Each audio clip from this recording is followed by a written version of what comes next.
Hey guys, what is up? Schloppy here, and we are here with another 5 tips for beating your friends in Madden.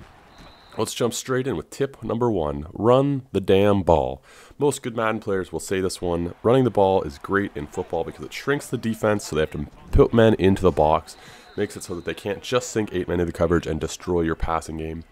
It's also great on 3rd and short, goal line situations, and a nice draw can be perfect for like a 2nd and long to get you 6 yards and make it an easy 3rd down. Not to mention first down runs can gain you a good 5-7 yards, make it very easy on 2nd and 3rd. Open up the play action. Not to mention, many teams in the NFL, their running back is their best player.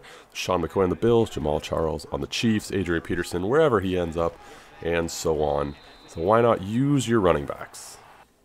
Jump into tip number 2, pick a team and a playbook that suits how you want to play. If you're someone who likes a high-scoring offense, pick a team that suits that style. The Denver Broncos, San Diego Chargers, teams that throw deep and rack up huge scores.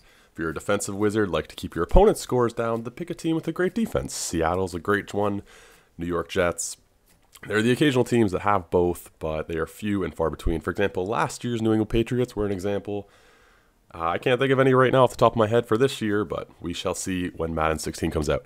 Anyway, in this thinking, it's also important to pick a playbook that suits you. And I would try to use a playbook you like and you're used to in every game. For example, if you like blitzing, use Rex Ryan's playbook. Similarly, if you're into the deep throws and out routes, choose a playbook like Norv Turner's. I spend a lot of time trying out different teams and playbooks. It's something that's definitely worth doing. Also, you can customize your playbook, add the plays that you want, and you can even download them from the community. There's tons of great community playbooks out there. Definitely worth looking into. Let's get on to tip number 3, which may be a little controversial, but it is what I have found works when you are playing a ton of different people online and friends who are good at Madden.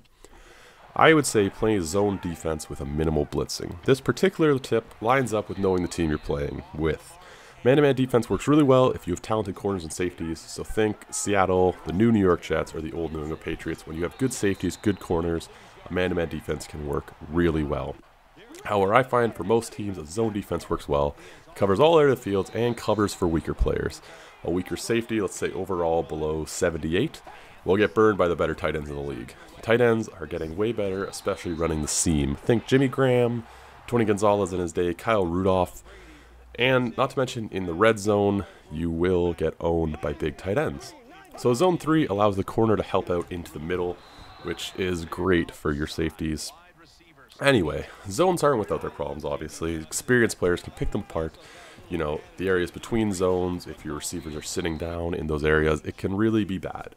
That's why I suggest switching up the zones you use. For example, I prefer zone 3, but you can switch between the zone 3s. The cloud covers, who covers which zone. Switching between zones can make it hard to see who's covering which zone and can lead to easy interceptions. If your middle linebacker's dropping back, your safety's moving forward. Sometimes you can get really easy interceptions by just confusing the zone 3 you're using. One comment on zone blitzes: talented Madden players will destroy you if you blitz too often and send too many people. Blitzes are great to get sacks and rush the quarterback into bad throws, but can be harmful if you use them way too much. Also, if you pick a team with a good D-line, they will cover for you in getting sacks and whatnot. So I would always recommend playing it with the team with a good D-line, like the old Detroit Lions, New York Jets. A team with a good defense will have a good D-line, and they will allow you to not blitz as often.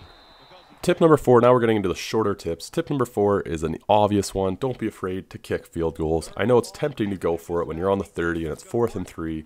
We've all been there, but you need to know when to go for it and when not to, because I can't tell you how many games I've played in that have been decided by 3 points. And there's a reason you have a kicker, and sometimes he gets paid more than $1 million. So I would say, if it comes down to it, know when to go for it, but don't be afraid to kick that field goal. And the last tip, tip number 5, use that hit stick. It's tough to line up, tempted to go for the safe tackle, I know that, but if you go into your skills trainer or just play, you'll know when to use it, and if you practice using it, it is great because it'll cause injuries and, more importantly, increases the fumble rate, but I'd guess about 4 times per tackle. So it is great. It can also just use it. It's awesome. Anyway, guys, that's my 5 tips for beating your friends at Madden. If you like the video, leave a like, sub for more Madden videos. I'm trying to put them out every Sunday because I love Madden, and we need more football on Sundays when there's no season. Anyway, guys, I'd love to hear your input on how you beat your friends, so please leave a comment about your Madden tips. I'll see you guys soon for another Madden video. Ciao!